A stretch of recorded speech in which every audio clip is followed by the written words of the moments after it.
What's happening, everybody? Welcome to the Who You Tellin' podcast. We appreciate you guys joining us today.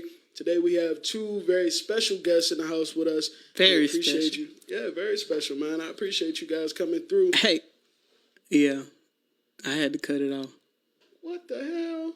It is officially Leo season. I just had to cut it off. Yeah. Shout out to the Leos. Shout out to the Leos. Oh, man. My baby sister's birthday was yesterday. She a Leo.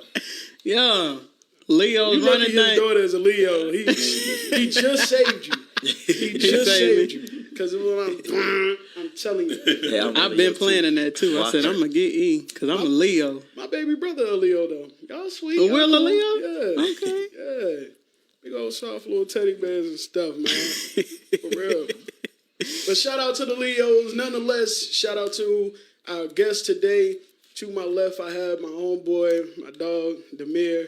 D, we appreciate you joining us today. Thank you for having me. For sure. Yeah, my name is Damir, a.k.a. D, a.k.a. Big Homie. Okay, big homie. I am a father. I am a director of sales for Go Health and Insurance Company. And I am a food truck owner of Big Homie Cooks, the big green truck. This ain't no monkey business. We just opened up in Charlotte, just had our soft opening, but you will be able to find us moving forward in Charlotte, North Carolina. Big Homie Cooks, specializing in Italian cheeseburgers, Italian hot dogs, chicken wings, fish sandwiches, shrimp sandwiches coming So soon. why you Philly ain't pull up cheesesteaks, in there? all of that. Why ain't pull up in the truck? Yeah, that's what you should have been pulling up in. Because y'all not paying me, and the gas on that mug is serious. No, I'm just playing. He ain't tell me she wanted the food truck. She ain't told me she wanted me to pull up in the food truck. But yeah, that's just a little about me, man. For sure. My name is Kenjuan. I'm a father as well. I'm a husband. I'm from Wilmington, North Carolina. I've been out this way since about August of 2018, and I've been loving it. Spent some time in Charlotte, then Concord, now Kannapolis. That's a little bit about. Yeah, I'm trying to find my way out here. Okay. So. That's what's up. So you did mention, something that's very important. Our topic for tonight is Black fathers beating the odds. It's very, very dope conversation tonight. And tell us, how old are you? I'm 24. Well, I'll be 24 on August 4th. Yeah, you ain't there yet? Yeah, I ain't there yet. 23. Hold on, don't rush it. Countdown a few more days. Yeah. 23 gonna sound better when we get done talking about all your success. You know what I mean? Yeah. So don't What push was I it. doing at So, 24? yeah, 20, Man, if I 23. could go back 24. 24? Mm-hmm. D, what was you doing at 24, bro? Me? Shoot. Definitely still trying to figure it out. I'm definitely going to be qualified to be a peer. I know you was hustling. Yeah.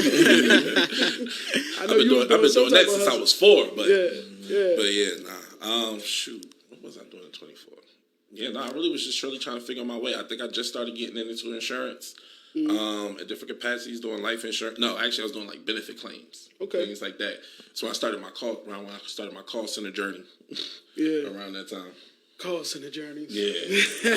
The call center journey. That's a whole mouthful right there. We've had our experiences. That's actually where I met you as Go Health and had a short little experience over there, Yeah, because you're stubborn. E, I've been trying to get you back for forever. E, every time. E, Bro, I'm so nervous, bro. It was the doctor's note. Yes. They called and checked it. I'm nervous. You know what I mean? They gonna ask me about that during the interview. You know what I mean? I'm a little nervous about that one. But, that's in the past. I was young. So I got my insurance license when I was 21. So 22, I'm sorry, 22. So it's been 11 years now. So it's been a journey, and you meet a lot of great people in the whole call center experience. D is... Some of them call center people are great. You meet a lot of people. Yeah, you meet some I heard. I heard. You're going to get a situation, you know what I mean? You're going to learn something. We talked about that call center life one. Yeah, they passed their assessment, though. That's all we know. Yeah, that's a whole nother episode y'all can do. I'm telling you. Y'all do an episode just about call centers. It'd probably go crazy. Oh, man, that's a 3-hour plus episode. For real. That's half of our careers in Concord and Kannapolis. Charlotte, too. Charlotte call center capital. Yeah, I mean, if you can't find a job nowhere, go to your nearest call center. They paying you Plenty of openings. to do their job, for sure. It's easy. It's real simple. No, y'all met each other through work. Same for us. We actually met at the Boys and Girls Club. And we were both working there or whatever. Dope individual. As soon as I started talking to him and stuff, engaged with the community, the kids. But just knowing how successful, y'all are. If you don't mind, I would like each one of y'all to kind of paint a picture of what your childhood looked like. I could start. So, like I said, I'm from Wilmington. There's a lot of people know Wilmington for the beach, but we didn't spend much time at the beach. We really was just on the other side of town, and Mom was doing the best she could. One thing she wanted to stand on is being respectful, humble men, and I could say she did that with all of my siblings, and she did her best to provide for us. She worked a lot. My dad, he was there as well. They went through their little things, but I can honestly say I had a pretty good childhood for what I can remember. And, what goes on behind the scenes and the kids don't know, sometimes that's the best way to have it. But, my grandmother was there, and when my mom was working, my father was working, she took care of us. So I was kind of raised by an older crowd. So that's why I feel like I'm so much more mature, just being raised by my grandmother. And also, funny story, I was actually born at the house. So my mom was at the hospital, and they sent her back, and my grandmother delivered me in her house. Wow. I feel like that's why me and her connection's so good. And she always called me like an old head. Like, she always say, I've been here before. Yeah. But growing up was good, really sports heavy. My mom tried to keep our mind occupied as much as possible, and that worked. And I would say we had a pretty good childhood. We had, we grew up in income-based apartments. That's the story of a lot of African Americans. But it wasn't, we wasn't into drama. We wasn't into gang banging. We wasn't on the streets. And I respect a lot of the older guys that we hung around because they didn't want that for us either. They saw things in us that we didn't see in ourselves. So they always told us, stay away. And so, I would say we got a lot of growing to do, but we made it this far. So we done something right. And how many, because it's a lot of y'all, right? How many siblings you got? Yeah, so my mom, there's 3 of us. So my brother, Amik, then there's me, I'm the middle, and then my younger brother, KJ. Now my father, on the other hand, there's a couple of us, and I'll tell y'all more about that through the podcast, but I'll let you share. Okay. All right. So me, I'm originally from New Jersey. Honestly, man, my upbringing was as good as my parents could provide. I had my mom and my dad both in my life as a big influence. They were together for a young part of my life and then kind of split up, but they both did their part in co-parenting and bringing me up. But just growing up in New Jersey, it's just that environment in general. It's just certain stuff you're just not gonna be able to get away from, or sometimes you're just gonna have to endure. And me also, not gonna lie, growing up, I was a bit of a knucklehead too, so I kind of went looking for some of that trouble sometimes. But good thing is I had a good support system to be able to keep my head on straight. I was always very big into the books, so school was always a big thing. Also, I wasn't scared of a lot of things, but the one thing I was scared of was my mom's, and she did not play anything lower than a B plus. Okay, anything lower than a B plus was failing. Okay, and it was it was going to be some drama at the crib if I got anything lower than a B plus. So I was always big into making sure that my schoolwork was right before I went and did anything else. But I had my father who instilled the hustle in me as well, because one thing my father always did is he never wanted to be a stereotype of not taking care of his kids. You know what I mean? Like I don't have, I'm blessed to not have that story of no men in my family. My father had his father, my mom had her father. They were all very strong men who took care and supported their families. My father did that too, and just kind of watching my father and how he moved. Even teaching me, how to be a man and grow up and maneuver through the streets and maneuver through life and maneuver, and grow and continue to mature and take care of your family was always what he instilled in me growing up. And that's what I take with me the most now. But yeah, I also grew up, I had a lot of siblings. I mean, biologically, I have a little brother and a little sister. I'm the oldest. My little sister, her birthday, like I said, was yesterday, so she started the Leo season for me. Shout out to the Leo. And then my baby brother, me and him, we got the same mom and dad, so we grew up together. So that's kind of my partner in crime. But then my father, he had a couple different relationships, so he gave me a lot of step siblings. Oh, okay. So and I've always, me and all of my other siblings are super close. So I have about 7 or 8. I lose count sometimes. I got about 8 step siblings also that I'm also the oldest of that I've raised too. So that's kind of like when people ask me too, just fast forwarding about how I was able to adapt into parenting is because I've been raising my siblings my whole life. So, you know what I mean? So having kids is kind of a second nature. But, it's kind of a second nature. But, So where do y'all fall? Because I don't think either one of y'all stated. Out of the number, are you the youngest, middle? Oh no, I'm the oldest. Like I said, I'm the So oldest you of just everybody. okay. I'm the oldest of the step siblings, the regular siblings.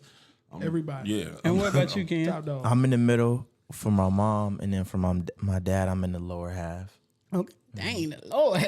No, Like he don't even know the number. Lower half. He has 7 kids, and I'm the second, the youngest. Okay. So from what I'm hearing, basically you can attest to having a positive male model in your life growing up. Yeah, or male models, I would say. So I have a unique situation. My dad taught me how to love. He taught me that family was important, and he taught me how to hustle.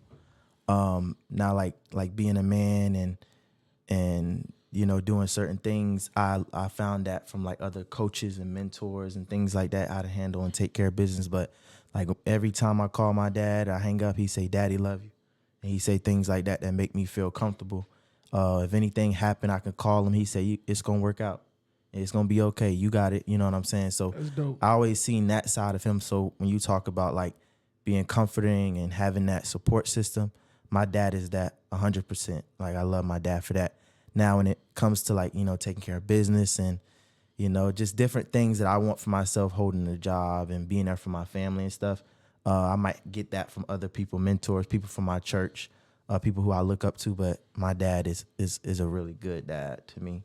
I can honestly say it's more than just material things. It's mentally, he's there when I call him. He always checking up on me. He called me at 12 at night when he done had a few drinks and stuff, and just go on a rant of all this stuff that has happened in the past and how he remember, how he's so proud of me, and keep going and stuff. So I have a loving father. I would say that. That's what's up. Yeah. For me, I would definitely say my father was the strongest male role model in my life. When I was younger, it wasn't more so as so nurturing. Not to say my father wasn't, but growing up, he was definitely teaching me how to be a man. You know what I mean?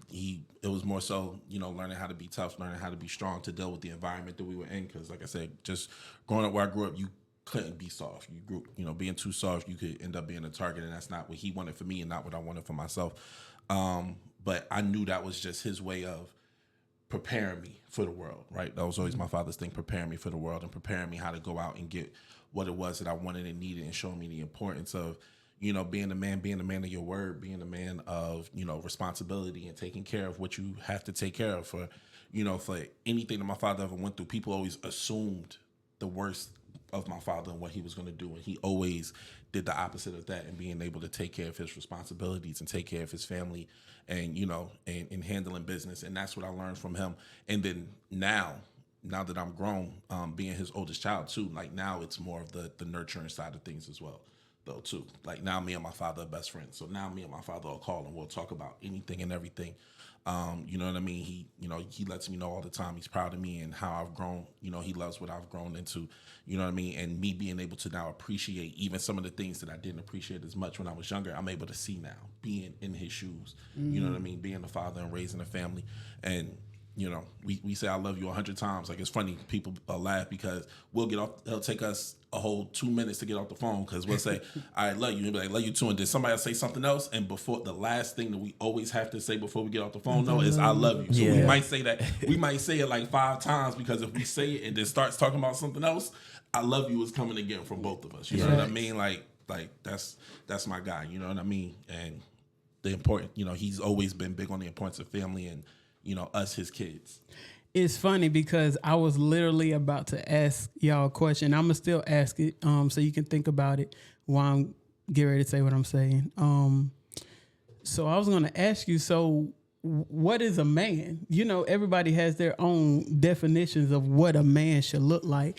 But it's funny, I came across a TikTok and you just touched a little bit on it. You know, how your father instilled in you how to be tough, how to do this. It's about a man being emotional and how men channel their emotions and I mean, I'm a witness to it happening whenever something happens to a little boy. You a boy, toughen up. You know what I'm saying? But to a certain extent, I feel like raising kids is a little different now. And I do feel like that's where some of our men struggle.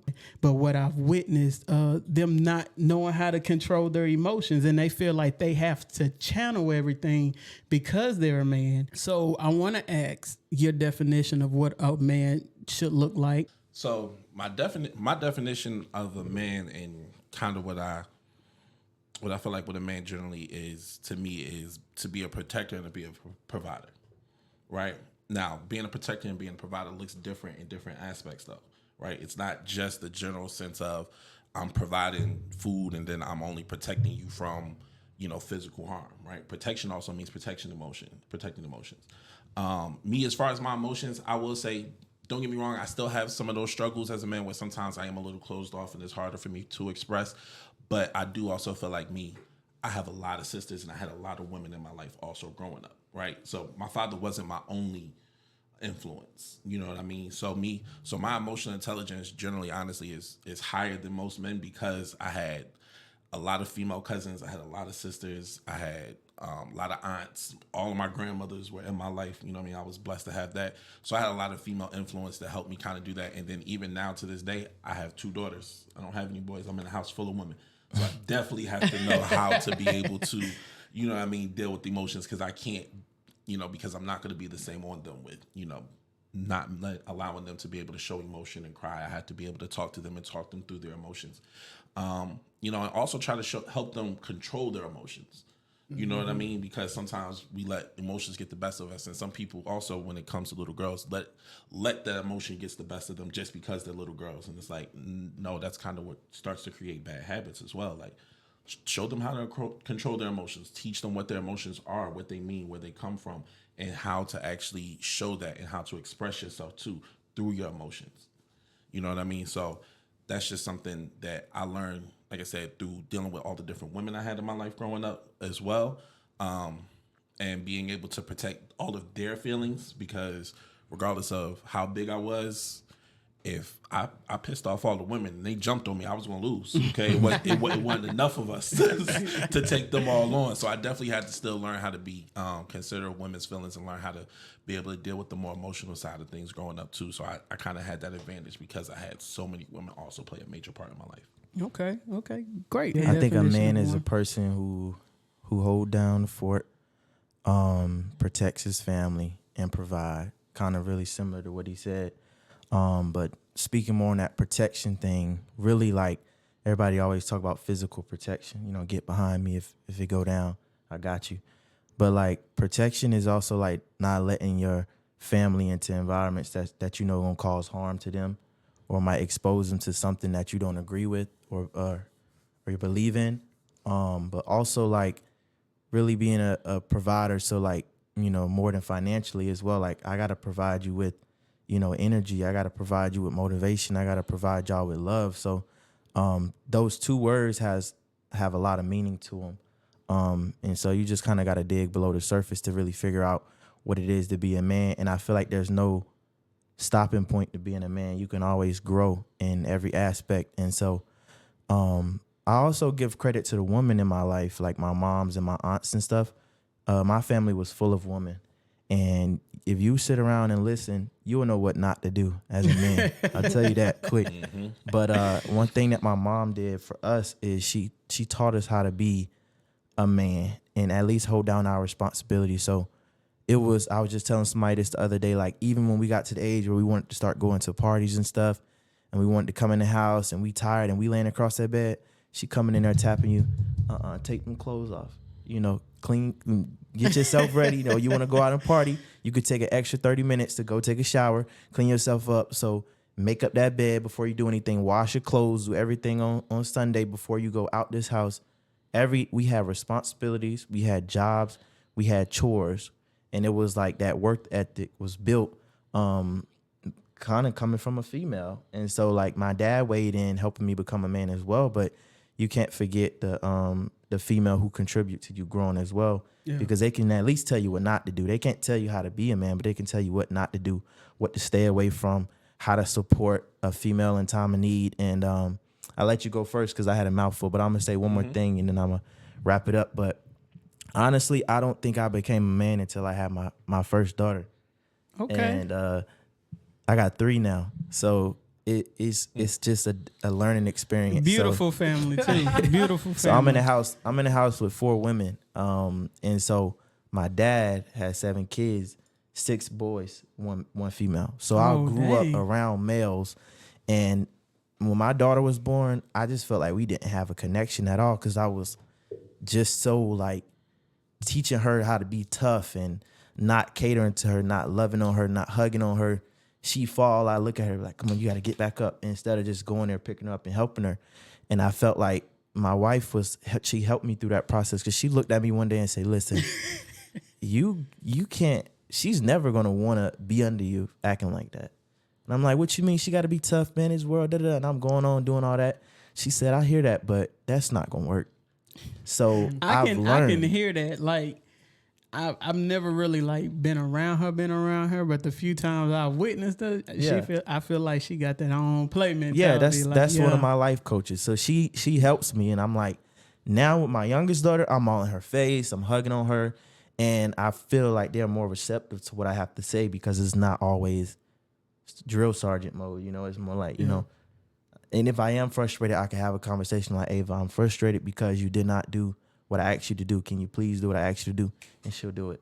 But if I flip, if I'm fussing, it takes her a long time. She crying and it just doesn't work. So, it's different levels to being a man, like I said. And I feel like you always grow as a man, and God does stuff for a reason. So I have 3 women. I don't know if I'm gonna get a son. But I'm gonna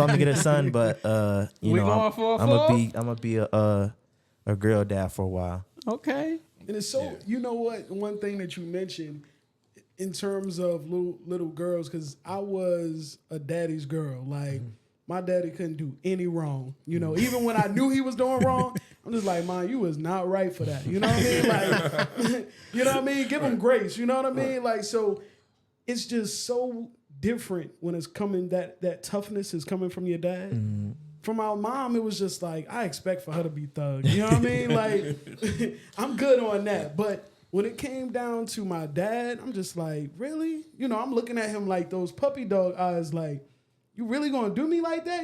Just trying to snatch his soul. You know what I mean? Still to this day, I just be like, Pops. And I mean, he really fall for anything. I remember I sent him a text message, or I sent him a screenshot. And in the screenshot, I had made it look like he had texted me and said, I'm going to send you some money later, right? So I said, Pops, I'm calling him. I'm like, Pops, what happened to the money you said you was going to send me? He was like, what are you talking about? And I'm like, check your phone. I sent you the screenshot. I got the text. So Pops was like, oh, man, you full of it. But my Cash App dinging, you know what I mean? And it's just like certain little things you just know you going to get away with. My mom, I did that. She like, excuse me, you can go to hell. You know I didn't send that message. But she would do the same thing nonetheless. But I just find that there's a difference when you're getting that toughness from your dad versus your mom, just in my opinion. For sure. I agree with what you said, though, when you say you didn't become a man until you had your kids. Yeah, my lady and my kids definitely... For me, I felt like I always had an idea of what a man was, but they really defined it. Yeah. You know what I mean? Like I said, like that's when I learned that there's a deeper meaning to being a protector and a provider. You know what I mean? My lady, we've been together for 11 years, and my definition of protection. For sure, 11 years. And I can tell you, in that 11 years, my definition of protection and provision has definitely changed and learning. You know what I mean? That when I'm protecting her, it's not just the physical, but learning that, I have to protect her mental, I have to protect her spiritual, I have to protect her emotional as well. Learning that, like he said, not just providing food on the table, but also being able to provide her with positive energy, helping provide her with the confidence and the motivation that she needs to get up every day and, be the woman of the house too. So having your own family and having those women that coming into your life, your children, and, you know, your daughters especially, you know what I mean, and your partner definitely helps redefine what you think is being a man as well. Definitely. What does protecting your woman spiritually look like? For me, sometimes it's helping to give her strength. You know what I mean? I feel like, you know, life is going to put you through a lot, and I can tell you, you know, with us, we've been through everything, you know, all the ups and downs, and I think everybody, sometimes when you get down, sometimes even your spirit can get a little broken. Yeah. You know what I mean? And instead of being the, hey man, look, you gotta scrape that off and brush it off and just get up and get back at it. Sometimes you gotta help to provide that, you know, that spiritualness. You know, sometimes you gotta be the one.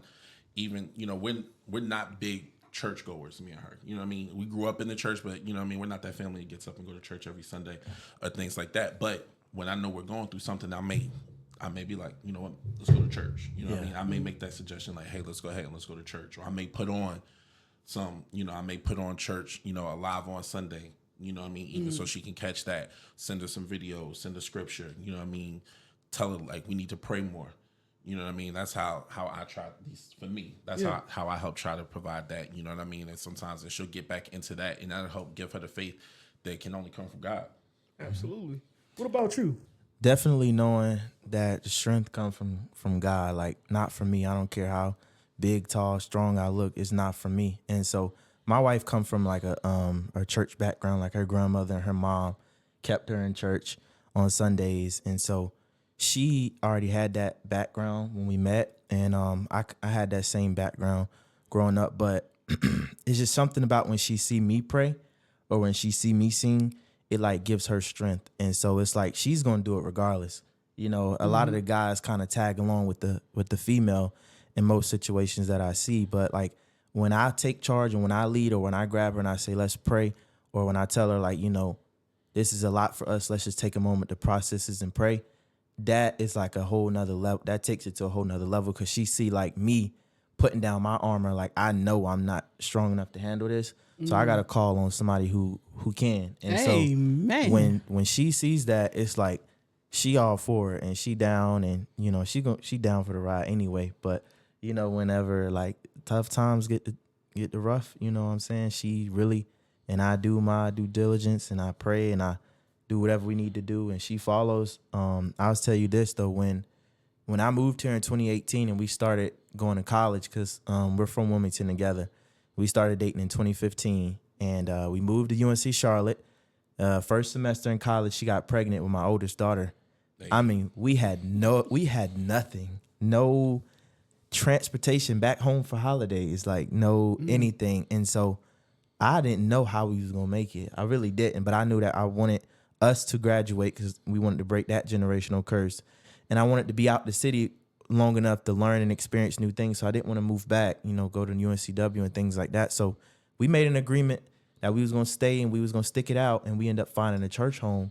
And I tell you, like that motivation every week, going and getting that word, our support system came from there. We even found a caregiver who charged us $20 a day while we went to campus and stuff. $20 $20 a day. I would still be sending my kids $20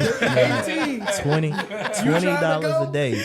$20 a day. And that's what prayer, you know, and favor gets you. And so when I told her, like, I want all these things, and then we had to pray and actually put in the work to make it to church Sundays and you know, get into the Bible and the word and stuff. And then she sees things start to change in our life.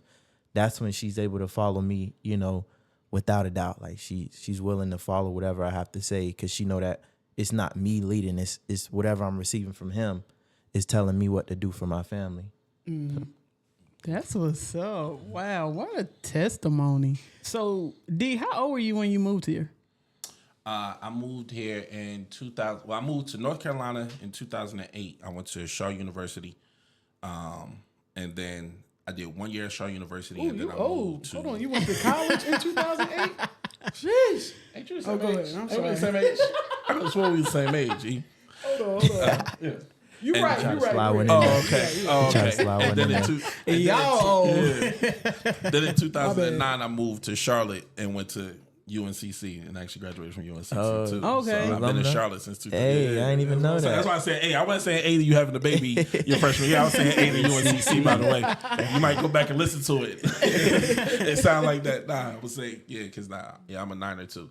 But yeah, so I've been in Charlotte since 2009.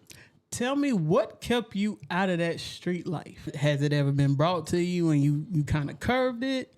You a walking testimony. Yeah. Tried it out a couple days. So that I'll take it from here. So a lot of my older cousins and my siblings, my dad and them, they were in the street life. They were involved. So I seen a lot of how the impact of them losing their life and going to prison impacted the females. So, you know, I wasn't in a rush to go out there. I stay on the football field. I don't want to be in a war zone. But you know, and just seeing that, and my mom, she did her best to keep us away. She was like protecting us. So family engagements, we would go, but we not spending too much time in areas that's not good for us. And so as we grew, we made our own decisions. And so she, you know, but by her teaching and her leading us, we stayed away from it. But I did have like a kind of a culture shock when I came to UNC Charlotte that I appreciate. Is that when I, you know, because I grew up in the hood, I guess you could say. I don't like saying that, but because it's derogatory. But I did grow up in the hood, you know, income-based apartments. You know, we had a lot of friends that was around the same age, playing sports and stuff like that. But so I had some of those ways already instilled in me. And when I came to UNC Charlotte, and I was, you know, telling stories or around people, and what I was telling them seemed like I was like entertaining them. They was like, wow, you really went through that? Wow, yeah, it really happened. I'm like, yeah, you ain't never been to that place before. You never did that before. And so it was like a culture shock because it was like I'm around black people who have different stories. And so that's when I realized like that world was different. And I appreciate getting out of my comfort zone and moving away because it showed me a different life. And so now when I see and hear stories, I want that. I want more. I want better. And now that's my motivation and my goal. But also that kind of influenced the work I do today because right now I work for an organization that supports families that are impacted by incarceration and deportation. And so I'm able to be there for the kids that I work with because of what I went through and, you know, graduate and get married. And I actually graduated twice and got married and stuff. And so my brothers and them wasn't around to see that. One was he lost his life due to gun violence, and my other brother's in prison right now. So those type of things fuel my motivation as well. Like I'm going to be present for my kids, but also like if I could do anything to stop the kids from jumping in that life, then I will. So it was just kind of like growing up. You learn some things. You want to go back and redo them, but for the most, it's for the better. Okay. D. I dipped and dabbed a little bit in the streets. You know what I mean? I don't like to necessarily, you know, glorify it too much, but, you know, just growing up, making certain decisions, trying to find certain ways to be able to provide, honestly, you know, early on for myself, being able to try to take some of the stress off of my parents because my parents worked really hard, you know what I mean? And I wanted to be able to do things on my own. So, you know, I made some choices to get out there. I definitely fell, bumped my head a couple of times, you know, had run-ins with the law, had, you know, run-ins with violence that, you know, like I said, I'm not going to go too deep into, but I would say what changed my life. Like I said, one, I always knew I had two options. That was the thing, right? I always knew that there was another option. And when I was doing that, I was choosing that option. You know what I mean? Because, you know, not because necessarily my family was doing that, but just the environment around me, what everybody else was doing. You know what I mean? I was, you know, when I was young. A product of your environment. Yeah, you know what I mean? A product of my environment and wanted to follow around the knuckleheads and, you know, hanging around with friends who, you know, for some of them who didn't have a choice and thinking, you know, for me, thinking that my loyalty to them would be to do what they were doing with them. You know what I mean? But also at the same time, like I said, I was in school. I actually had, you know, like I said, I was doing really well in school. You know, I had sports, and when I had the opportunity to go to college, I literally sat down and had my own introspective moment and decision on if I was going to go to college or if I was going to stay in Jersey. Because if I wouldn't have went to college and I would have stayed in Jersey, I would have gotten deeper into the streets. You know what I mean? And, and part of that was appealing to me, thinking like, I'm going to grow up and now I ain't got none of these restrictions. I'm grown. I can go out here and move how I want to move. And then the other part of me was go to college and experience new things. And I would say my best friend at the time, who I grew up with all through high school, we both got scholarships to go to Shaw University. And because she was my best friend and we got a scholarship to go to the same school, I decided to go to college. And then going to college kind of slowed me down a lot. Then when I first moved to Charlotte, still was able to, moving around just, as I'm getting my bearings in a new city, still trying to find a way to provide. Sometimes there's still with, a few hiccups along the way, but then my kids, honestly, would definitely be what changed my life completely because, I always knew with that life that there was an expiration date and I wouldn't be able to be here forever for my kids. And for me, the moment I laid eyes on my daughter, I knew I wanted to be here for her as long as I could for her. And that I want to add one thing to that too. And I learned two things at UNC Charlotte. So I got connected with 100 Black Men, which is the Charlotte chapter, and they had a little chapter on campus where they were mentoring Black men, right? And I learned two things. I said, one of the leaders in the group, he taught me. He said,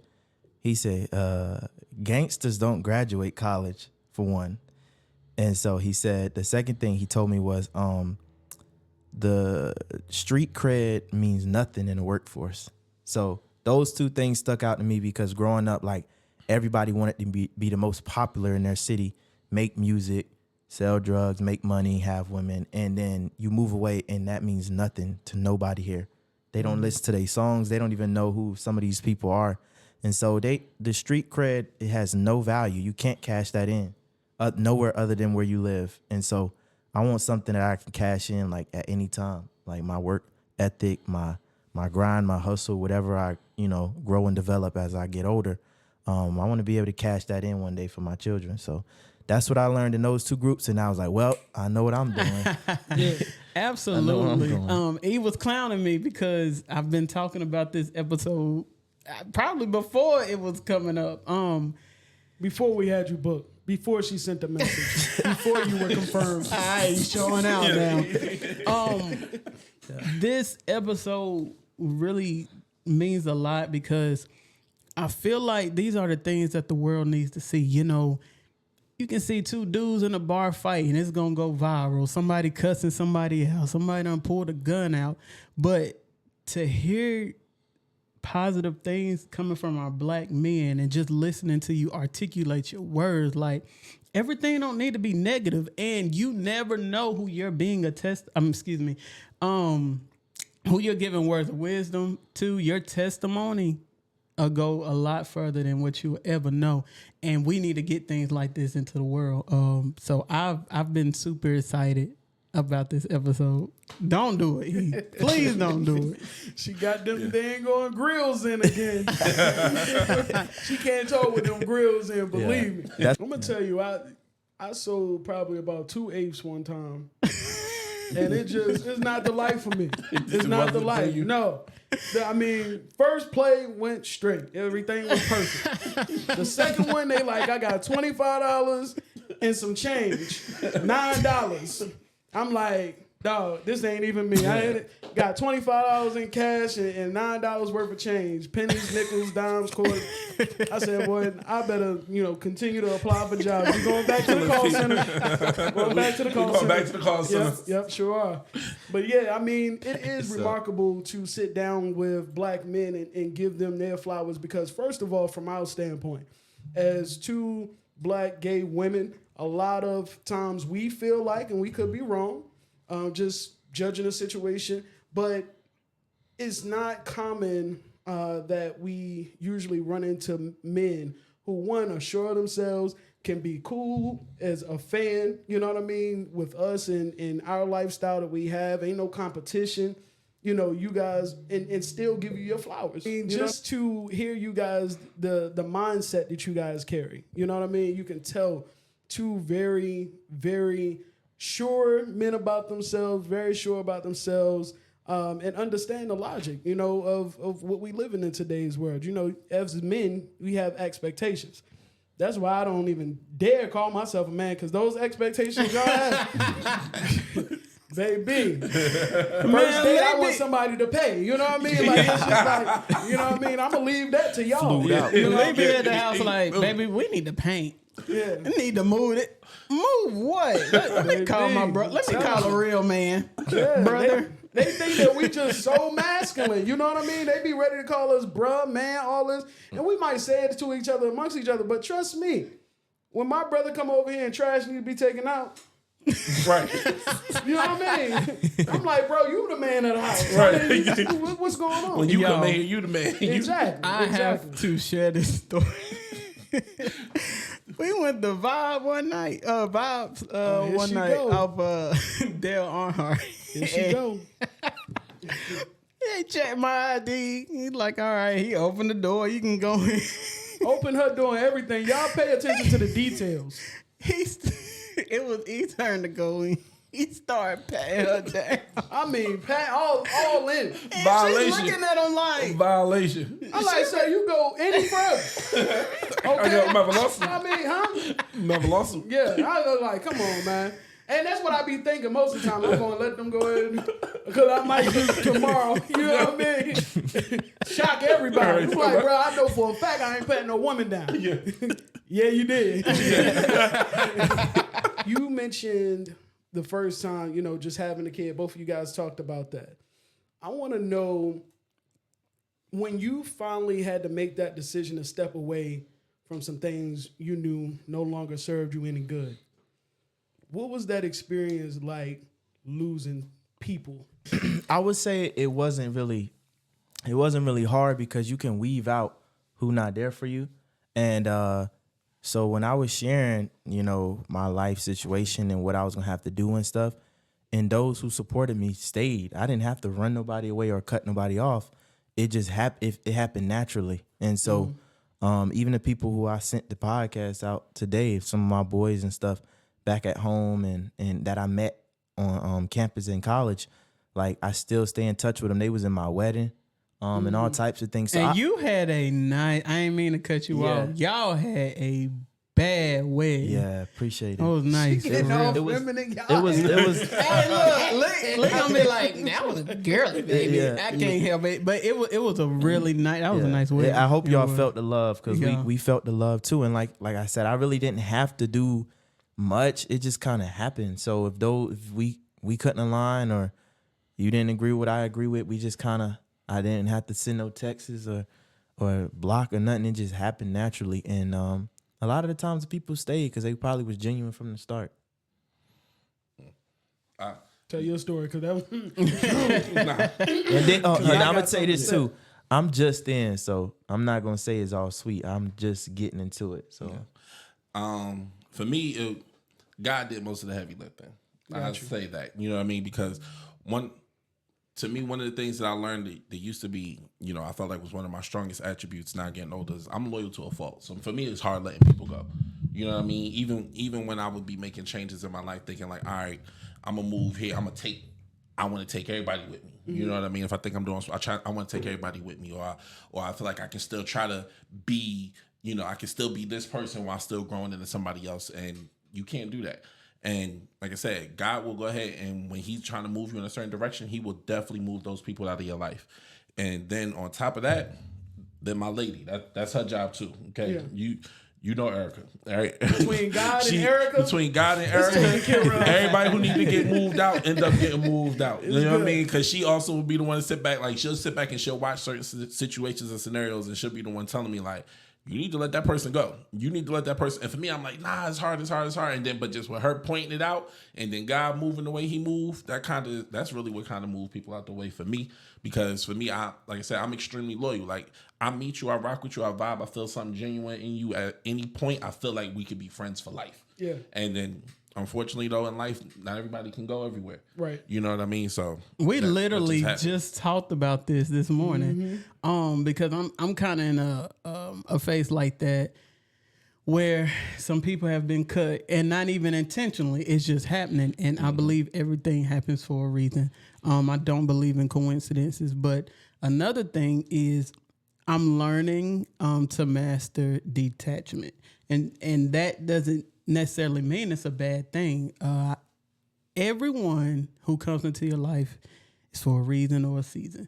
And I used to have an issue with losing people, and not to death, grieving people who I got to still look at. And once I learned how to master that, I felt more peaceful. It's not a person that I've lost today that I would not still give their flowers to, because at some point in my life, they were an asset. They have taught me something. They were good to me, but you do outgrow people. Yeah. And it doesn't necessarily mean it has to be a beef. It has to be an issue. When you don't, how did you say it earlier, E? When y'all don't do the same things or have the same things in common. Share the same interests. Yeah, you don't share the same interests. It's kind of like, what we doing here? It don't mean gotta be bad blood or nothing, though. I ain't gonna lie. That's how it was, because, I'm very transparent for anybody that's, watching. I'm very, very transparent. Loyal to a fault, he's not lying. I still get party invites and they show up for the first 8 years. But that is, again, I don't ever take it personal when people do adjust, though. You know what I mean? Or when we no longer have the same interests. You know what I mean? Like, when I used to come to your party, I used to show up for about 30, 45 minutes. I'm going to the garage. It's like 2-3 people out there in the garage. You know what's happening in the garage. Once I'm straight, I come back in, I look at everybody, and they're all them drunk. I don't drink. You know what I mean? I'm out of here. I'm bored. You know what I mean? Like, because they having a great time in their, drunkenness. I'm just high. I just want, I just want to float out the door. Bye, everybody. Nobody hear me. You know what I mean? Like, all right, I'll let you. It just be like, where you go? Exactly. She left. That's me. That's how I do. But I never take it personal because I know how I am. You know what I mean? I feel like once you learn yourself, then you learn how to give people grace in that, because you want people to be understanding of who you are too. You know what I mean? So for me, it was easy making that type of transition into, like removing people. First of all, I ain't have a lot of people to remove anyway, because I keep a real small circle. You know Tight what I mean? circle. Tight. It might not even be a circle. Straight lines. You got a dot. Still trying to connect. I'm just being honest with you. My question for both of you is, I know you said that, and again, like your first child changed everything for you guys. What did your woman do for you? Ooh. That's a good one, E. D, are you married? And I apologize if I missed that. I guess I could They look like at your your old hand. aunties and uncles. Yeah, I'm about to say we common law. Okay. You know what I mean? 11 years. You know what I mean? We focused on building a lot of other things outside of the marriage scene. Now I gotta explain, because if she watched this, she's gonna get me in trouble. But I'm focused on doing certain other things, to build our family up. And before the ring, kind of put the carriage before the horse type deal. But it's coming. You know what I mean? It's something it's definitely a plan. It's just other plans are kind of in motion that's kind of holding that up, because people always say your wedding doesn't have to be big, but if you say that to us, you don't know us. You know what I mean? Like me and my lady, we kind of are a big deal to ourselves. You know what I mean? Not in a conceited way, but we like to do things big. You know what I mean? We're not going to get married, and it's not going to be the wedding that we want. You know what I mean? I'm not going to propose it. It's not going to be the ring that I don't feel, I feel she doesn't deserve. You know what I mean? Those things are going to, come. So me kind of trying to build in order to be able to make that the way I wanted to make, because at this point, been putting it off 11 years. When I do it, I might as well do it right. You know what I mean? So at this point, I can't just rush Helicopters into it. coming out the sky. Yeah, you know what I mean? I'm gonna have to have all of that. You know what I mean? The ring got to be what, half a year's salary or whatever the case may be. I do well for myself. Okay, that's gonna hurt. Please don't get her hand chopped I mean? off. Listen, that's their lifestyle. I'm just saying. That's what they say. Like, you know what I mean? Like that's a hell of a ring I'm gonna have to buy. You know, the wedding is gonna have to have. I'm gonna have to have somebody come sing. Like, I'm gonna have to be able to get Chris Brown to come sing at our wedding. And then I can see a flamingo right now. I can tell you right now. You know what I mean? A petting zoo for the kids and all types of stuff. So okay, I'm working. I'm exaggerating, but I'm just saying. But I'm working up to it. But no, we're not married yet officially, but that's my wife in every other capacity of the word.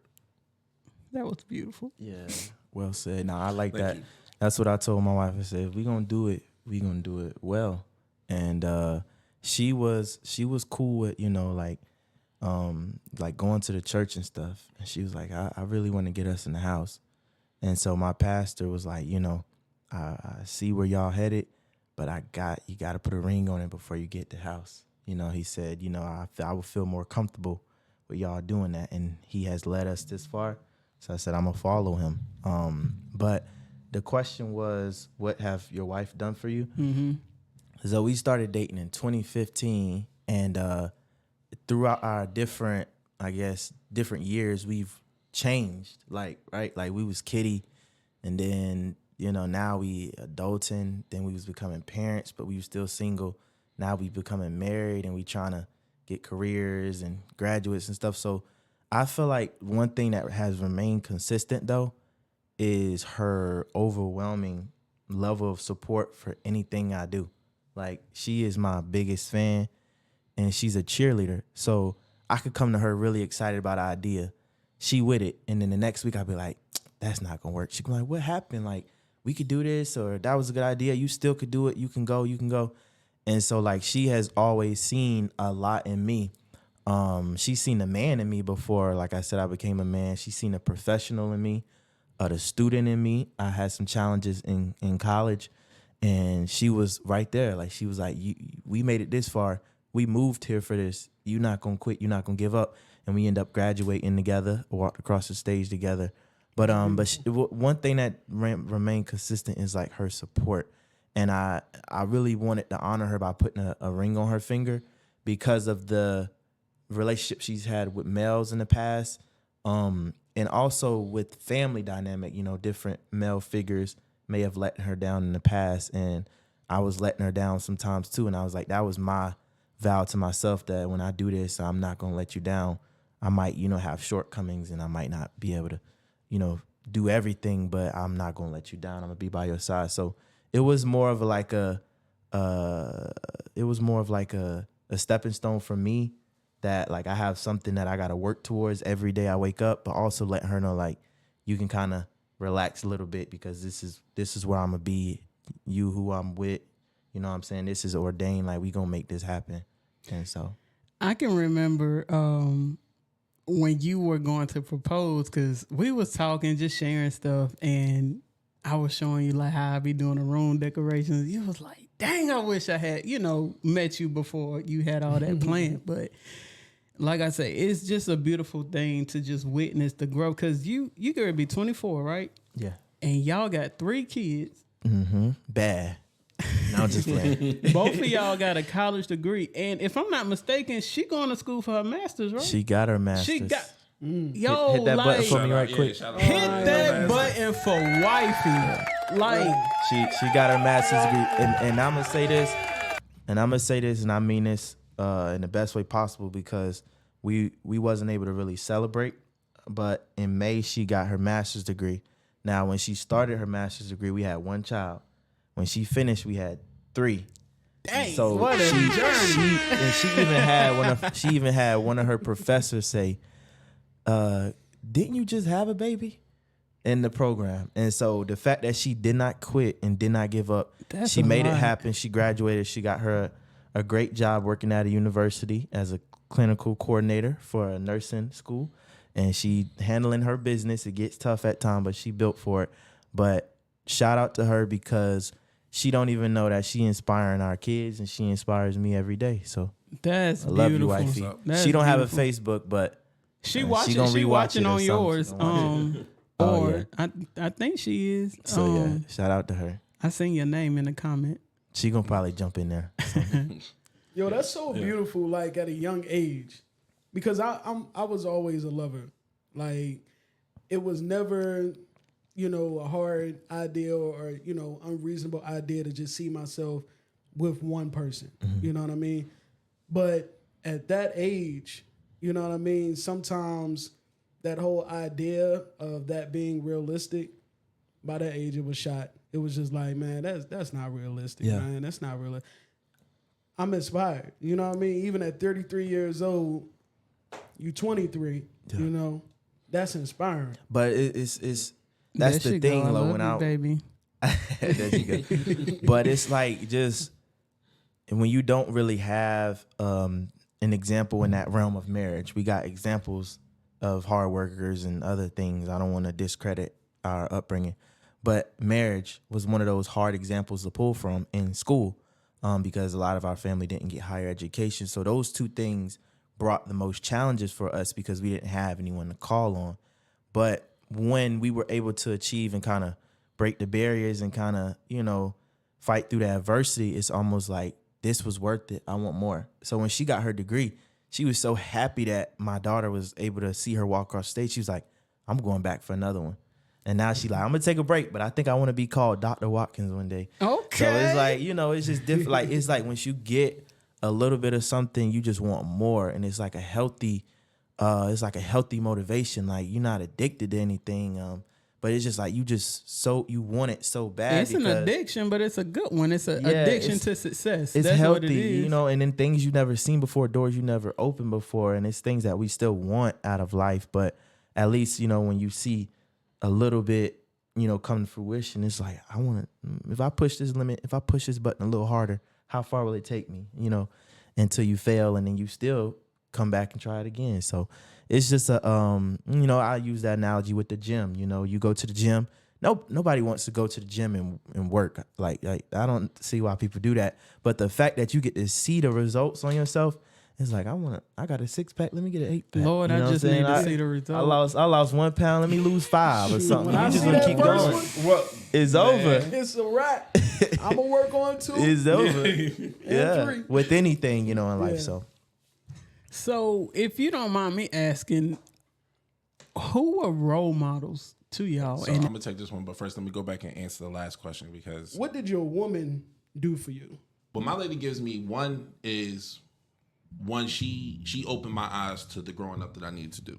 At the time, I kind of thought I had it all figured out. You know what I mean? Like I said, I had to me I felt like my father taught me enough, and then I already felt like I had been raising my siblings, and I was out here in North Carolina for the most part, by myself. I had, my grandmother and my mom, but they wasn't really, I was doing my own thing. Yeah. Instead, not gonna say they weren't there to be supportive. So, in my mind, I'm a grown man. You know what I mean? Yeah. I'm a grown man already. I already got this figured out, and my lady definitely won. She was able to show me the deeper meaning of life and how I need to grow up more. And then also the biggest thing she gave me the loyalty that I provide to everyone else. Like I said, when I say my loyalty is to a fault, one of the things that come with that is you find other people aren't going to necessarily be as loyal and hold you down as much, right? And she was one of the first people in the world that held me down the way I hold everybody else down.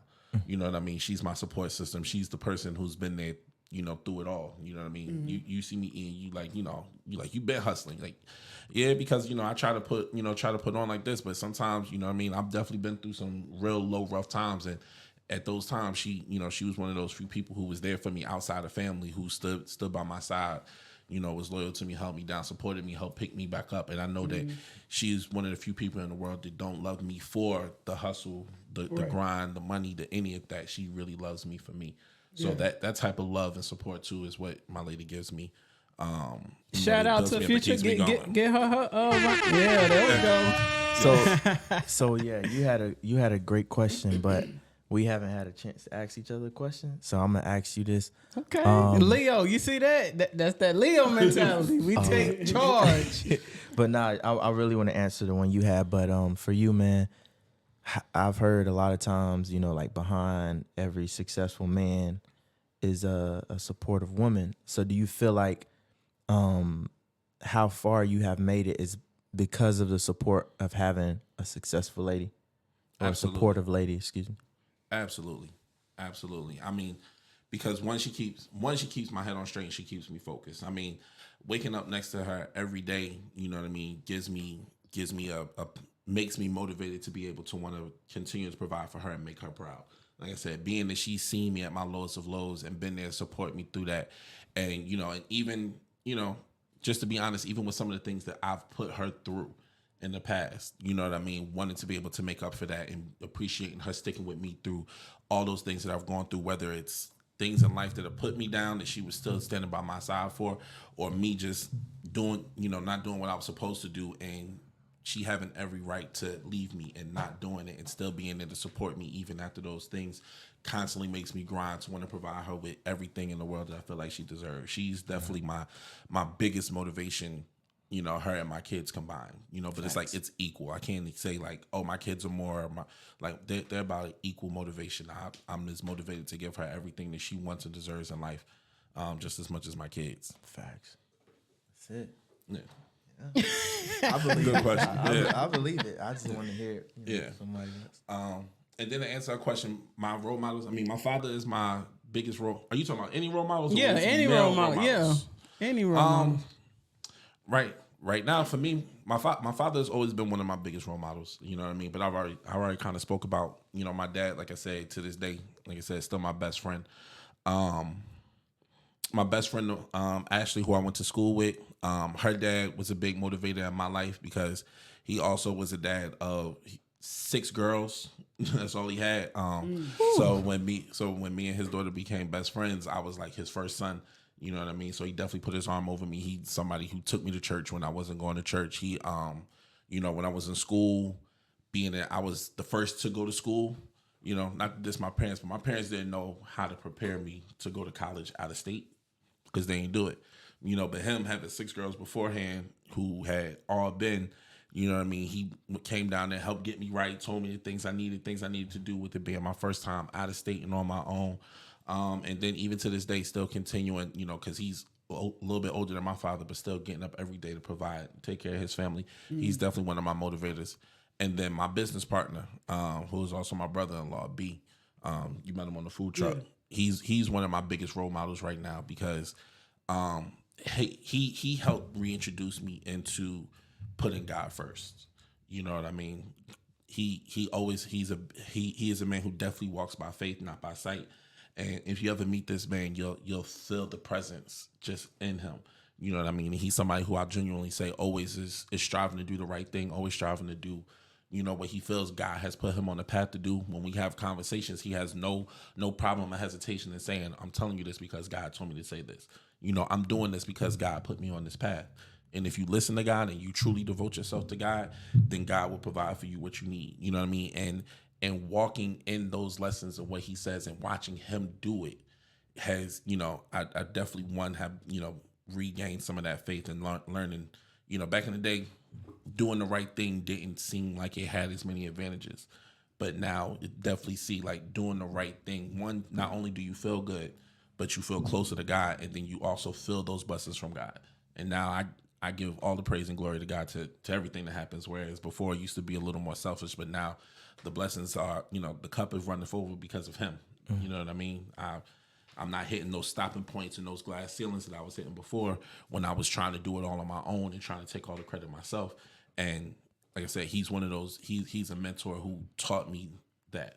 You know what I mean? So that's probably my biggest role model right now.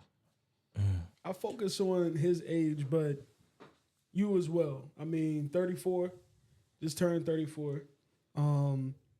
Out here as a project manager, right? Director. Man, that's still a huge role.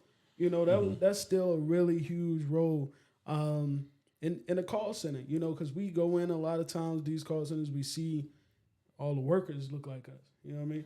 But then to be able to go and see like higher up the chain, and Go Health is full of that. I say that for sure. Mm-hmm. That's the first place. No, seriously. Yeah. First place that I worked, and I worked at a lot of call centers. I didn't hit them all, you know? But over there at Go Health, like that's one thing I can say when a company say, yo, we promote within, we gonna promote our people. I've seen it. You know what I mean? Like I've seen them do that, but I'm definitely proud of you for that.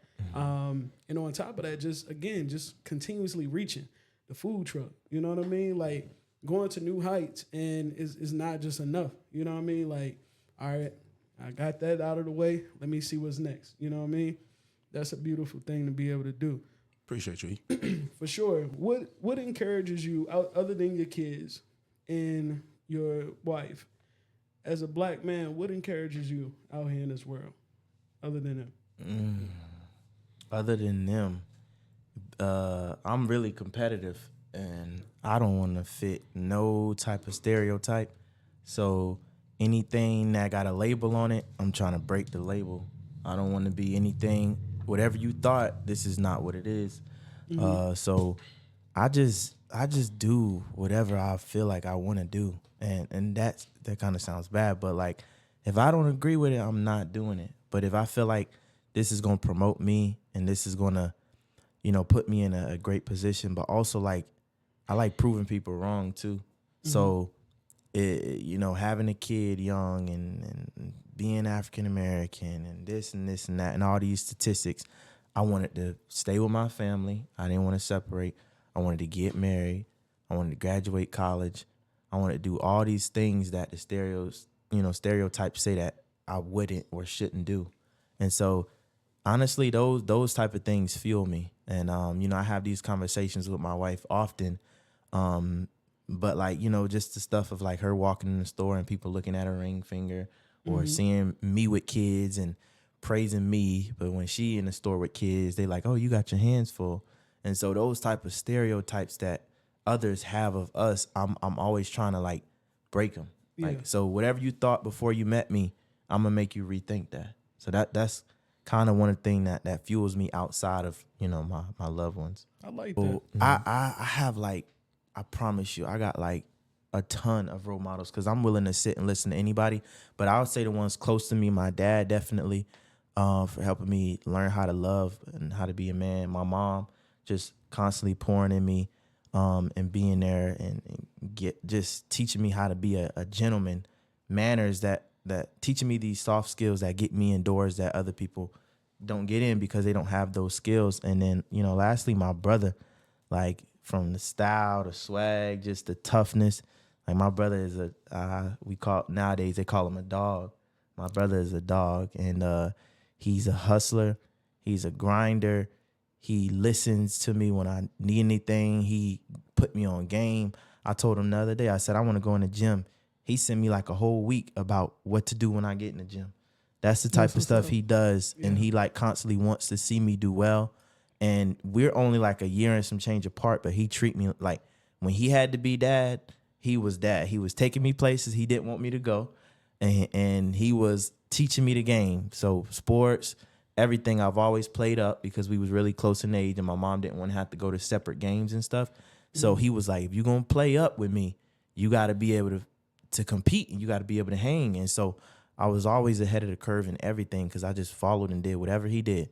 If I want to make a decision, I'd be literally thinking like, what would my brother do? What would my brother do?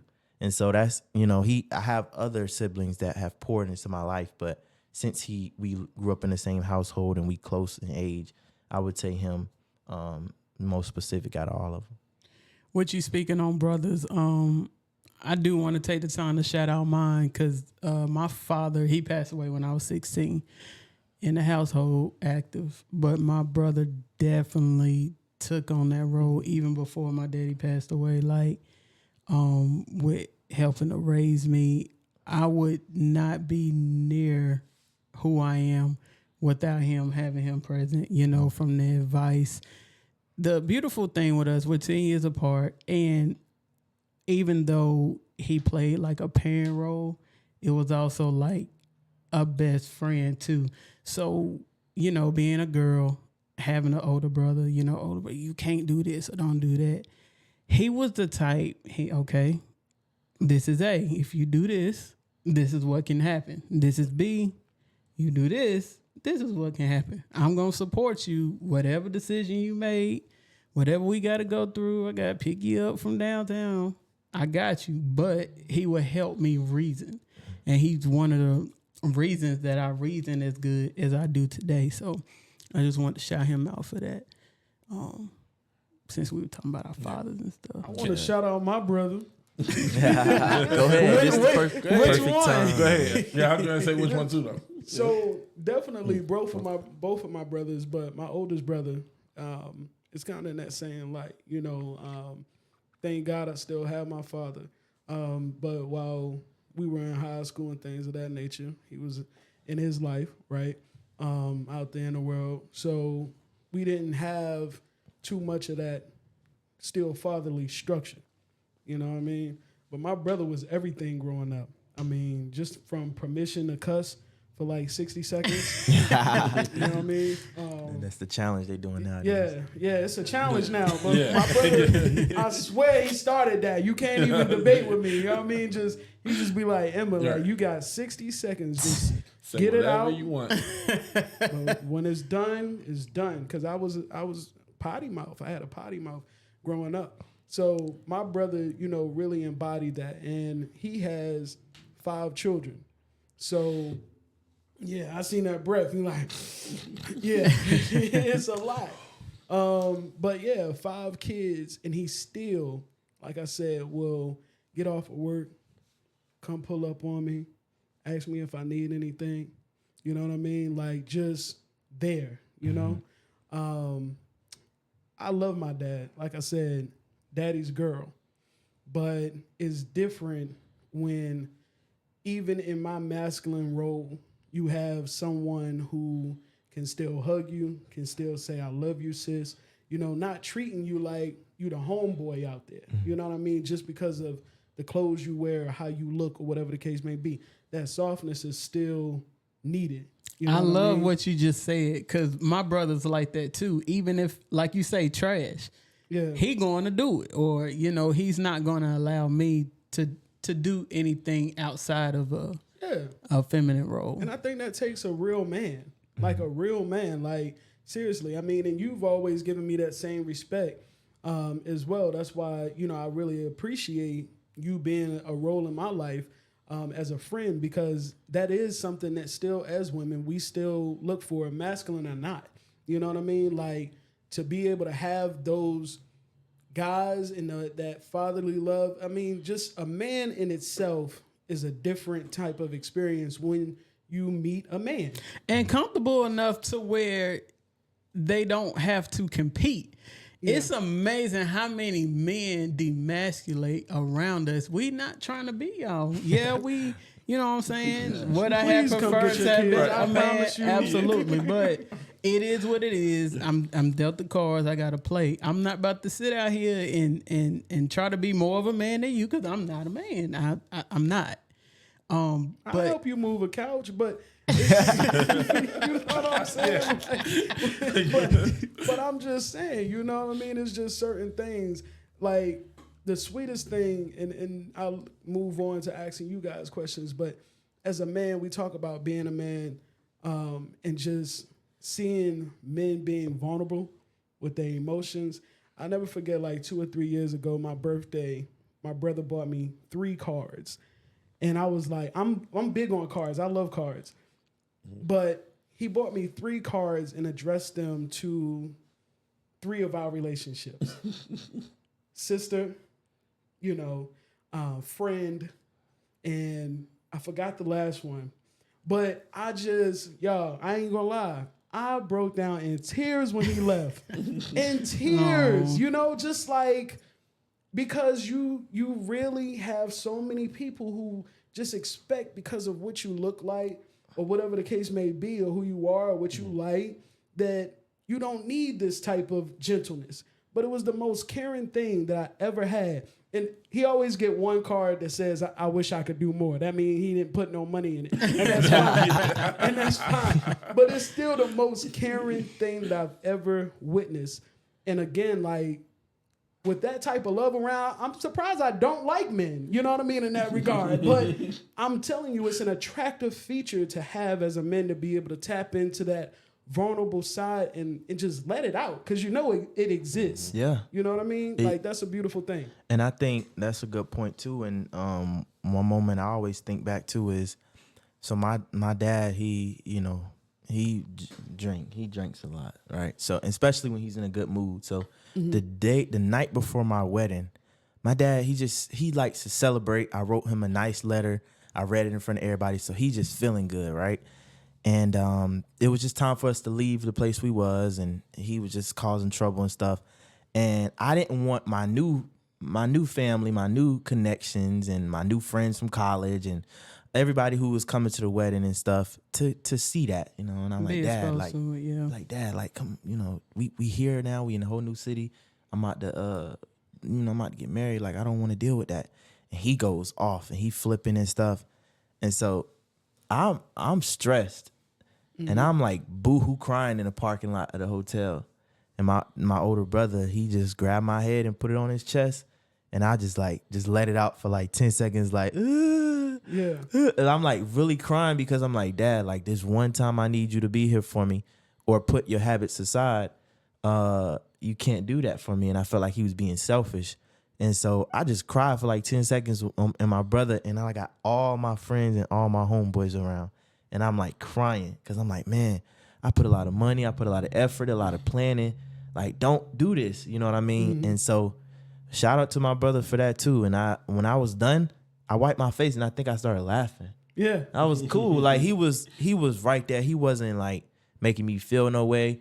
He literally took my head and put it on his chest and was like, held it there and was kind of telling my dad to chill out, whatever. And then when I was done, I wiped my eyes and I'm like, all right, let's go downtown. And so like, you know, those moments of just being vulnerable, I don't care what you say. It's not like about being too hard or being too tough. I feel like that's what makes you a man. Like the fact that he did that or know what to do when I was in that situation. Like I bounced right back. I didn't really need much. I just needed that couple seconds to bond or whatever and to get over that. And I hope you watching because I never told him that either. But shout out to that. Shout out to brother. Let's give brother the shout out to all the bros out there. I'm telling you.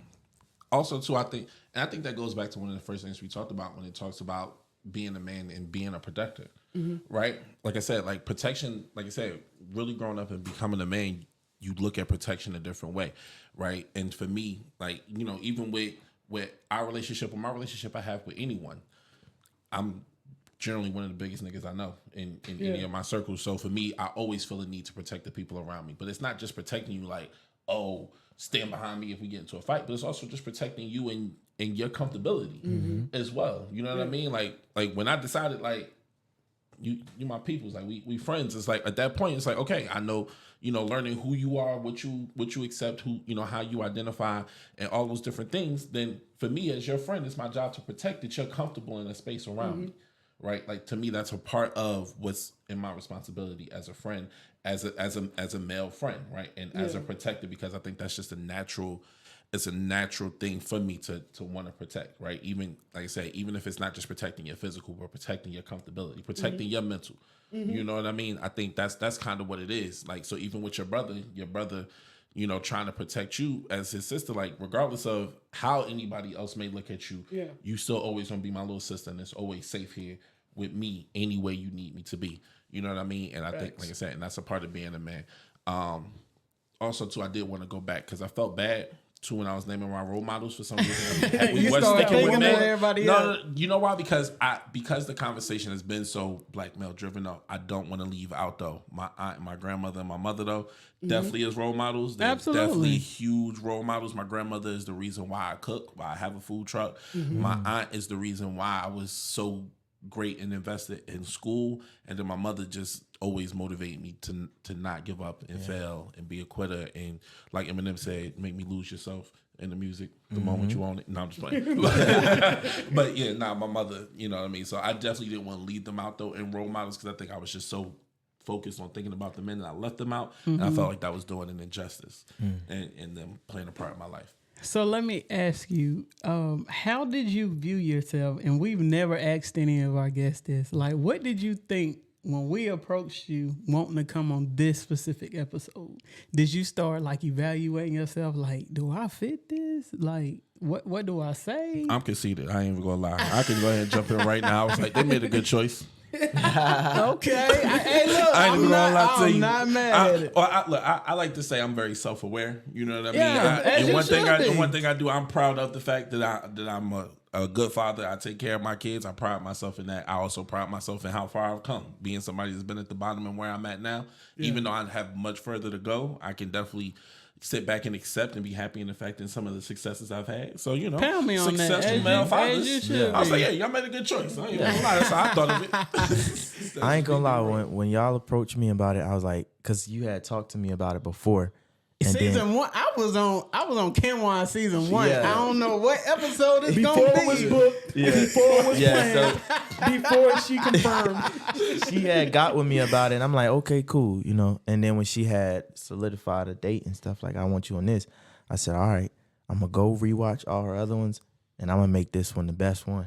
That's what I said. And then I said, you know, I just really get a chance to be vulnerable and tell my story, because my wife know a lot about me, close people know a lot about me, but I really just want to motivate a lot of people, and sometimes that's just telling them your story. Just telling your story.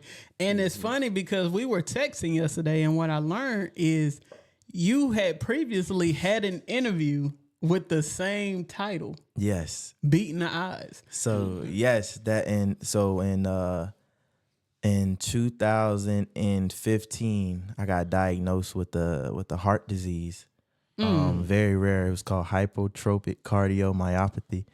And it took me out of sports. It was kind of life-threatening. I had to become, like a couch potato. My doctor told me that I was dealing with something that I could potentially be driving down the road, could lose conscious, get, off the side of the road and pass away, and people wouldn't know what it was. He told my mama that straight to her face. And when that happened, I'm like, oh my God, what is going on? And that just happened at a physical. I found out when I was getting a physical. And so that kind of shaped me and molded me, matured me. I started focusing on other things, school and life without sports. And then, God did. DJ Khaled said, God did. God did. 2 years later, I was cleared from a disease that you never can recover from. If you Google it right now, I challenge the people and the viewers to Google that and tell me how many people have been healed from that disease. And you're not going to see anyone. So I'm definitely, I said I was 1 in a million in the interview, but it's 1 in 7 trillion billion right now. Trillion. You are honestly. definitely favored. So it's definitely a purpose. And then the title, once y'all sent me the flyer, I said, I got to do this, because the article says, Kenjuan Watkins beating the odds and returning to sports. And then the title that y'all have is, beat the odds and stuff. So I was like, yeah, this is not a coincidence. This is just me, another opportunity for me to tell my story, because I was nervous at that time. And I was nervous for this too. But I just feel like after I was done, I felt empowered to just kind of do more and just, feed the viewers some, encouraging words. That's what's up. Wow. That's what's up. Yeah. That's amazing, man. I have to ask, man, what was done? What was done in that moment when you found out? First, I have to ask this: when you found out, how did you feel? Mm-hmm. And what was your mindset? Was it? It was like, well, because I thought it was a regular checkup for real. And then when they told me, I was just trying to stay strong, because as soon as he told my mama, tears just started running down her eyes. And I'm like, I can't have my moment right now because she having hers. And so I didn't really process it until I got home. And I had to look my brother in his eye and tell him, like, this was going on. I can't. And everybody like, what? How? You was just so many questions, and we didn't know, and we had to go to Chapel Hill to get like clarification. But, turns out, your heart is a muscle. And when you work out other muscles of your body, you work out your heart as well. And I end up overworking myself. And the left side of my heart wall ended up getting thicker than the rest. So it was kind of blocking my blood flow. And, I do any extraneous activities, get my heart rate flowing, it could, kind of, be fatal for me. And so I just had to stay away from anything extraneous. And so this is why my wife is so important, because I found out about the heart disease, and she texted me that same day randomly and was like, hey, I just checking on you. It's been a while, whatever. And I'm like, yeah, I'm good, but I got something to tell you in the morning. I said, I got something to tell you. And she was like, tell me. I'm like, I just don't feel like talking right now. So it was like 6:30 in the morning the next day. She said, good morning, Dot. Tell me what was you going to tell me yesterday? And so I ended up telling her what happened. And she actually came to my house and brought me Chick-fil-A. And that summer, she spent the summer coming with me because I couldn't practice. I couldn't work out. So my summer looked different. And she was coming to my home. And, my mama watching this. So we wasn't going in the house. No, we was just sitting on the porch. And she would literally come and sit On the porch. This was before the baby. Yeah, she would come she honored my mom. So she would come and we would just sit in the car for hours and just talk and eat and just talk and eat. And that's another person that helped me through it. Cause I was like, I literally told her, I don't know if we can do anything serious because I might not be here. Like, I don't know what my life looked like. And so I'm living this literally one day at a time. And she was cool with it. And so she was going to Chapel Hill with me to the doctor's visits and was another part of that motivation too. That was before she was my girlfriend. Yeah. That was my friend. That was in the beginning. In the genesis. Yeah. I'm not trying to devalue that situation, but it's a blessing that you could just talk and eat and not gain no weight. Because I wouldn't have been able to talk and eat. Wait, what you talking about? First off, I would have been so depressed, okay? She wouldn't have had enough money for the Chick-fil-A speed. No, when you said she was coming, talking and eating. Oh, yeah. Nah, I can't have them problems. That was comforting, you know? And she was just doing the best she could. She was 15, I was 15. Wow. And she was just doing whatever she thought I needed at the time, and it was working. So it was like, you know, it was definitely, it changed my life in a lot of ways. Like, I would not be here probably on this podcast for real if that didn't happen to me, because it changed my life, the way I was headed and things like that. So everything happened for a reason. I think that's the lesson of this podcast so far. I heard a couple people say that already. All right, can I ask you a question? Yes, sir. All right, so where would you have seen yourself if you think things went differently? Honestly, playing a sport. I probably would have went to a different college, because I went to UNC Charlotte for academics. I got into the engineering program, but the schools that was looking at me before I got my condition was like Division II, Division III schools. So I probably would have went and played football, and we wouldn't have been to school together, and it just would have looked totally different. But after I got the condition, I improved my academics, end up coming back to play football, and then I just turned down my offers because I was like, I learned to live without football. I just did this last year for my last ride, almost like a Michael Jordan story type thing, and had people celebrating for me and people who wanted to see me back out there. And then I just was like, that's I'm gonna tie my cleats up and focus on real world. So I think that if that wouldn't have happened, I probably wouldn't have had my children. Probably wouldn't be married. Probably would have been at another school and a whole lot of stuff. Wouldn't have got to meet me. I wouldn't have got to meet you. I wouldn't be on. Literally said I wouldn't be on this podcast. So I'm not taking any of that for granted. So you found a blessing in in what seemed like a tragedy at the moment. Tragedy. Yes. Did you ever, for a moment, when having your children, go back to that moment about you and your health and your heart condition? Yes. Did it scare you? Did it? What kind of what? It was so when now they have it. Technology is so improved. They can check the baby early for like different like autism or different health conditions and stuff. And so they were asking us, do we want to do it? And my wife was like, she wanted to do it, but I was nervous. I was like, I don't, because if it comes back that she have what I had, I'm gonna feel so bad. But I want to get her checked. So if there's anything that we need to do early, I'd rather jump on it. And so when they checked, my oldest daughter did have a hole in her heart, which could either symbolize a heart defect or autism. And she had the whole hole in her heart the whole pregnancy. And then the last ultrasound, it cleared up. Like it didn't show anything else. So, and when she was born, I was still nervous, and 2 years old, I'm trying to make sure she okay and stuff. But now, like, she's 100%, good. And every child, I do have it in the back of my head. But I just pray. It's just something I pray about. That if it was something, I would know how to handle it. Because my mom did the best she could with me too. That's awesome. Mm-hmm. Can I tell a funny story and be stupid real quick though? Please. Because it just reminded me of something.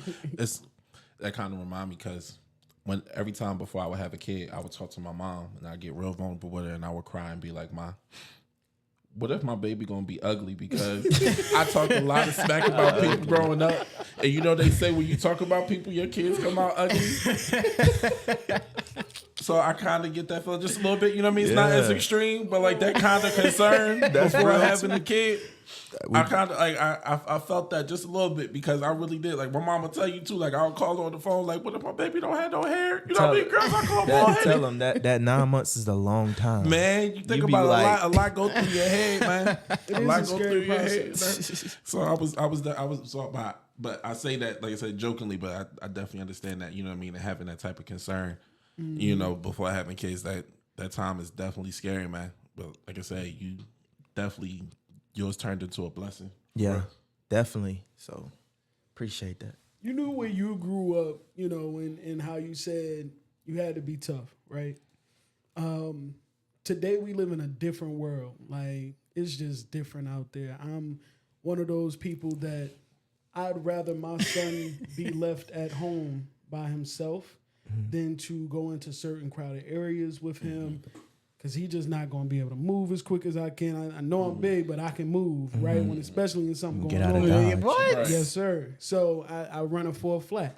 But nonetheless, how does our world today, does it scare you for your children as they get older? Are you afraid as black men for your children in this environment that we live in, how things are, what the future looks like?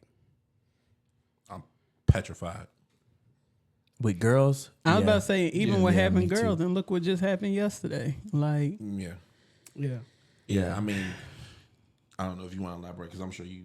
I mean, I ahead. just try to be the example for them, but I'm just afraid it won't be many examples for them, and just people in this world is cruel, and they'll sometimes I work with kids a lot, and they'll pick on you for anything. kids Like, are cruel. they will make you feel like now. We was mean back in the day, but these kids Now? Yeah. They make you feel different they level. make you feel so bad about stuff that you can't help. Like, And it's I getting don't understand worse that. and worse and worse Yeah. and worse.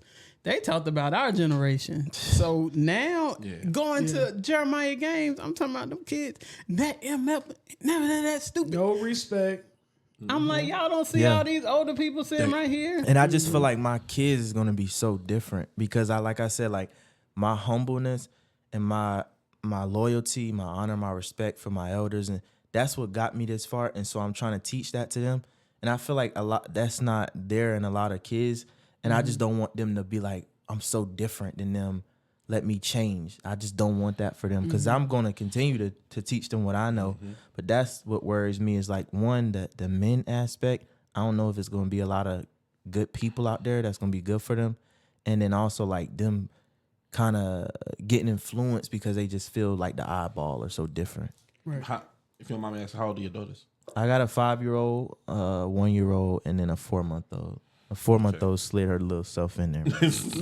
Nah, you slid yourself in there. That's what she got. Yeah, she slid in that conversation. Slipping and sliding, all right. I asked because my daughters are 11 and 9. And I will say, a lot of what you said, like one, the kids of this generation are completely different. And then the world right now, for some reason, like I live in Concord, North Carolina. I feel like this is a pretty decent, small little town, you know what I mean, with not much going on. And I'm still more scared for my children growing up just now in this day and age than when I grew up in Jersey in the 90s, you know what I mean?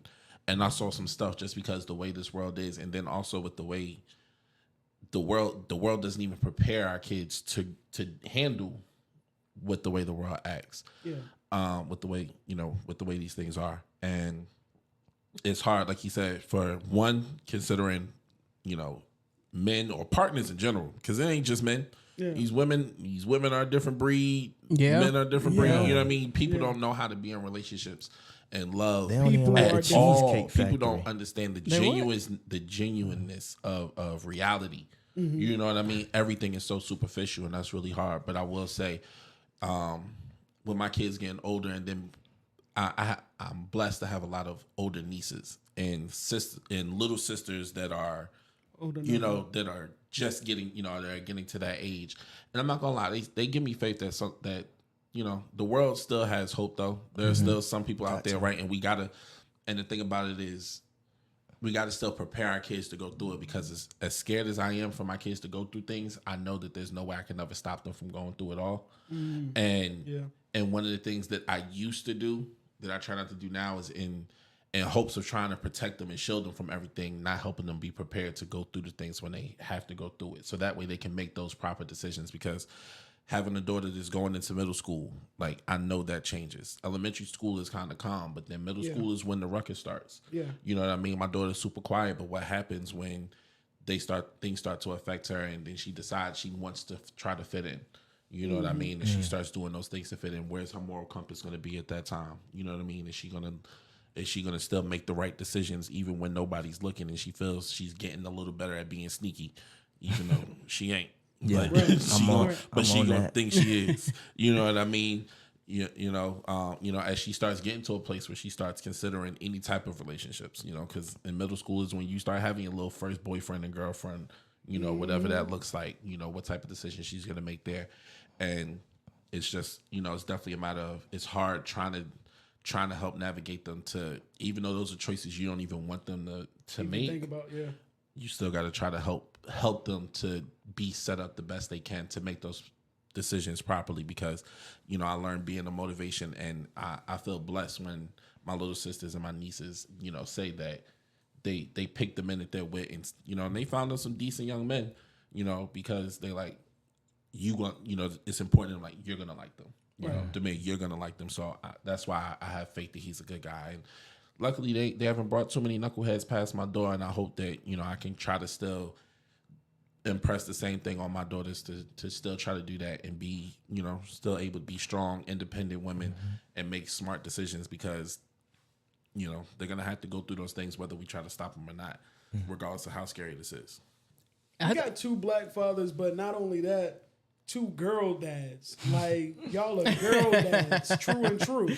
Like, you blow me away. Just your mindset at that age is like, I have an old spirit, always have, but you on straight. Like, you good. What advice would you give him in regards to what you've experienced getting to an 11-year-old girl? Because that's an emotional time. Yeah, 5 to 11 is a big difference. Yeah. What you got for me? I'll tell you, I listen to everybody. Yeah, look. Tie up. I mean, patience for sure. Patience, and I can only say it, but you're not gonna know what I'm talking about until she puts you through it. The different level of patience.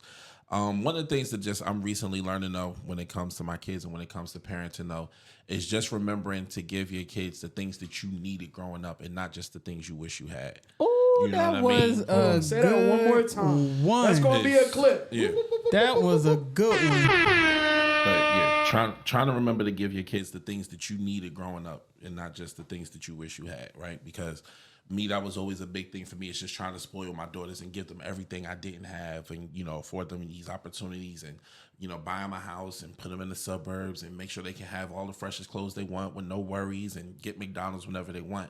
But then they miss out on the lessons that help create, that helped you become the person that you became, and learning how to navigate the real things in life, right? And being able to make decisions. And like I said, you sound like you're already on the right path with knowing how to treat people and have respect for older, have respect for their elders and the people around them, and teaching them to listen, you know what I mean, to be able to learn from people, and wisdom of learning from other people's mistakes. Those are some of the things I'm trying to, like I said, things that I'm trying to definitely work on now is not baby them so much, because no matter what, you're not going to stop them from growing up. Yeah. You know what I mean? They seem like your babies now. You feel like this is my baby and this is going to be my baby forever. But like I said, when they start hitting that 9, 10, 11, you be like, in your mind, that's still your baby. In your heart, that's still a baby. But that's not, to her, she's not the baby anymore. You know what I mean? And she's going to receive you differently. And she's going to receive a lot of things in the world differently. And you got to make sure she's still prepared, because she's not going to be the baby anymore. Yeah, no, that's good. I appreciate that that insight.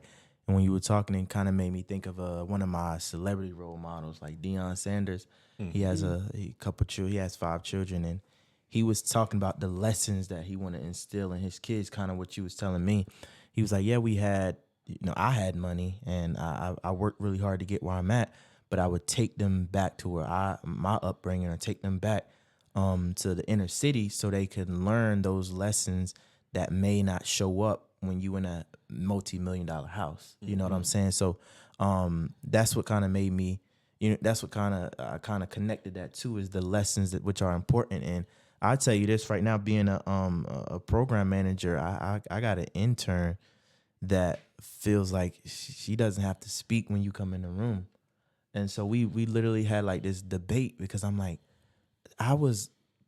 if I walked into my aunt's, and if I walked into a room and felt like I'm gonna speak to you when you speak to me, man, we was going back and forth. She was like, I speak she said she speak to who's important.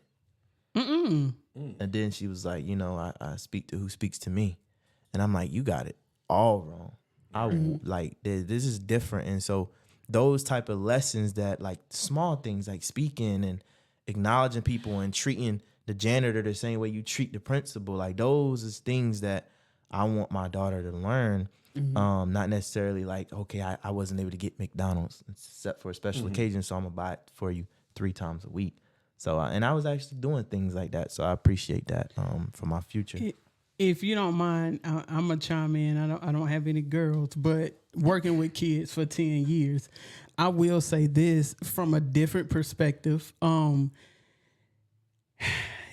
As you stated, they're gonna grow. You know what I'm saying? They're gonna be exposed. I always feel like, because believe it or not, parents would come to me for advice, and I'm like, well, I don't have any kids. I'm around them 24/7, but I think instilling your child and teaching them to be strong-minded, because at the end of the day, I don't care how you raise them, what you teach them, they're going to be exposed, whether that's through a friend, the peers at school, the internet. So it's a matter of when it's going to happen. You don't know when it's going to happen, but it's coming.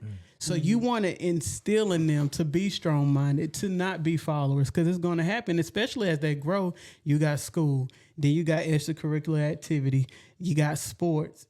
By the time they get home, it's 7:00. They may be spending an hour or two with you. So as they grow, your time with them is going to lessen.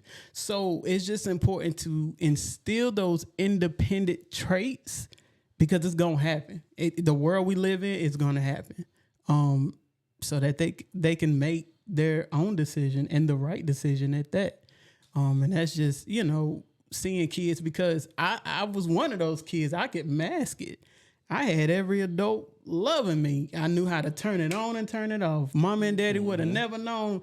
I'm sitting here saying every cuss word that you can think of, because I knew how to turn it off. When I went on my daddy's side, man, I'm talking about I'm cussing like a sailor, but going on my mama's side, nah, that wasn't going down. Well, as girl dads, this is what I would say to be mindful of. You say, make sure that they are strong-minded with women, because I know that just from having a conversation with you guys are going to have some amazing young women that you guys raise. Teach them how to also be okay with not being strong. Because as women, a lot of times we feel like, especially me and my mom had this conversation all the time, and it's almost depressing to have, is I'll talk to my mom and she's like my hero. And I'll be like, Mom, you're so strong. And sometimes she hates hearing it because she don't want to be strong all the time. You know what I mean? So at the same time, you got to have some sort of a balance there where be strong-minded, but at the same time, let's normalize it being okay not to be strong in certain situations. I think a male plays a role in that too. And even when it comes to heterosexual relationships, and I say that because I ain't always been out, but I knew you was gonna do it. She used to be with boys. And even social media, like you hear the women complaining about being strong, and and talking about how masculine women are nowadays, and it's because they have to be. Mm-hmm. They don't have a man in the home to change the tire when it need to be changed, to lean on. They have to get the bills paid. They have to, you know what I'm saying? So I just think you're doing your part being active men, because that plays a role. Or even when it comes to having fatherly role models. A lot of these women get caught up in emotion and they listen to this game that these guys telling them because they just want to hear that they're loved. They want to feel that they're loved. So even when it comes to giving themselves away, having sex, that's what they feel like love is. But having an active male around to actually show them how they should be treated, that's huge. That's big. Y'all already on top. It's very important. So, yeah. Yeah, that's a huge thing. But it, again, boils back to them not wanting to be. Yeah. You know what I mean? Like, we just don't want that. I don't care if you see that she can pay the bills, you see that she can cook, you see that she can somehow get the homework done and also cook and also have your clothes done and also, you know what I mean, make sure that you're in a good... That doesn't mean that they always want to be capable of doing all of those things. That don't mean watch her do it for 20 years and never notice. You know what I mean? Mm-hmm. Is all I'm saying. Like, a woman is going to do and provide the same way in her femininity, the same way men will provide, right? But at the end of the day, it comes down to a balance. You know what I mean? Not leaving you to be too strong to where you emotionally tapped out and can't say what's on your mind. And the same thing for her, you know? Mm-hmm. So I really compliment, both of you on the men that you are, the fathers that you are, the strides that you guys both have made in life. You know what I mean? Like, it's a beautiful journey. And I know as I watch this tomorrow, just going through, cutting up the clips, we're going to have clips tomorrow, all week. You're going to be doing it. I'm going to have videos in my inbox about 1 o'clock. You ain't getting no rest. It's 7 o'clock. Possibly. But that's how I am. I get excited when I go back and watch these. Literally, you talked about being the best episode. Every episode literally gets better and better. Yeah. Absolutely. You know what I mean? Shout out to our new viewers. I'm just in my mind thinking about that, talking and eating, boy. But okay, if y'all don't have any more questions, I did want to tell you this, like, because I was telling Ree this in the messages. I was like, I watched episode 1. And I watched the one you just recently did. So you guys talk about every episode getting better. I think that's a testament to what you guys are trying to find and what you're trying to put out for your viewers as well. And then the questions you're asking get better. You know what I'm saying? It's not just surface level things. It's actually like, how can we tap into what they have that the people might want to hear? So I feel like that's growth on y'all level as well. Because I literally told her, I said, I watched episode 1 and I thought it was good. And then I watched the most recent one. And I'm like, it's growth. So, we appreciate y'all for inviting us, but Absolutely. Y'all the real ones working behind the scenes to make this really happen for real. We appreciate that. Well, I told Ree, and I'll end off on this note, but I told Ree, this is very important. When I first came to her about, starting a podcast and all of this, I already had an envision in my mind how I wanted to go. Mm-hmm. But Ree gets mad at me because sometimes I may just, no, this is what we doing next week. Like, we not waiting to roll this out. This is what we doing next week. And she just be like, it's going to take time. And I just be like, nah, we doing this week because it came to me. We got to do it. It's trial and error, right? But the one thing that I do want to consistently do on this podcast is shine the light on everyday people like you guys. When we first got into this, people started talking about, dang, you start getting some big names. That's cool. But I need people to understand that your role models can be people, like you said, that's working beside you in your food truck. Yeah. You know what I mean? Your role models can walk past you, just going into the store. You know what I mean? Like, if you appreciate the everyday folks. And I think that that's where we get a better future, especially with these kids. Not just idolizing what's on TV and glorifying the big names, but understanding that, look, Damir from Jersey, knew what it was like, knew he had to grow up, and be tough. Now I'm a project director, you know what I mean, at 33. And I don't even have to ask you to ask you, did you see yourself there? I'm sure you didn't. I'm sure you saw yourself in places, having money, being able to live your life. But to be able to say, look, I'm leading not just a team of people, a group of people. You know what I mean? And they follow me. I'm somebody's role model here. I'm somebody that somebody look up to. A lot of us don't realize that that's going to be our position. Somebody is looking up to you. So that's why I want to shine the light on people that are right here within our community. You know what I mean? And just give them their praise, because everyday people do big shit too. Excuse my language. You know what I mean? But they do. They do really big things, and sometimes even more exciting things than you just hearing somebody, somebody called me and asked me for a record deal. You know what I mean? It's like, come on, man. I watched somebody work them way from Nissan Altima, you know what I mean? To, you know what I mean, up there. So that is a lot of, pleasure in being able to witness that. And people that go back and watch this episode will be able to realize that too. So I appreciate you guys. Yeah, appreciate Nonetheless, I appreciate you guys. Good night, y'all. And thank you for tuning in for the Who You Telling podcast.